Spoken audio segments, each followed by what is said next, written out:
வாழ்க்கை வந்து கடல் அலை மாதிரிங்க. லைஃப் ஃபுல்லாக வந்து அப்ஸ் அண்ட் டவுன்ஸ் இருக்கும். அதே சமயம் எல்லாருமே லைஃப் ஃபுல்லாக ஹாப்பியாகவும் இருக்க முடியாது, அதே சமயம் கஷ்டப்பட்டுட்டும் இருக்க முடியாது. ஹாப்பியாக இருக்கிறப்ப எப்படி அக்செப்ட் பண்ணிக்கிறோமோ, அதே சமயம் கஷ்டப்படுறப்பவும் நம்ம அக்செப்ட் பண்ணிக்கிறோம். கஷ்டப்படுறப்ப வந்து ரொம்ப பிரேக் ஆகி துவண்டு போயிடாதீங்க. உங்களை நீங்களே வந்து டீமோட்டிவேட் பண்ணிக்காதீங்க. கண்டிப்பாக இந்த நாள் நமக்கானதாக இல்லைனாலும் இனி வரப்போகிற நாள் நமக்கானதாக அமையும். நீங்கள் உங்களை நீங்களே வந்து மோட்டிவேட் பண்ணிக்கோங்க.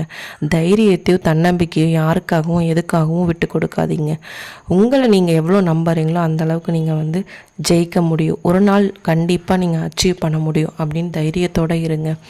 தன்னம்பிக்கையும் தைரியத்தையும் வந்து கைவிட்டுறாதீங்க. கடந்த நாட்கள் எல்லாம் போகட்டும், இனி வரப்போகிற நாட்கள் நமக்கானதாக இருக்கட்டும்னு பிலீவ் பண்ணுங்கள். கண்டிப்பாக உங்களுக்கு நல்லதாகவே நடக்கும். ஹாப்பியாக இருங்க, பீஸ்ஃபுல்லாக இருங்க. தேங்க்யூ.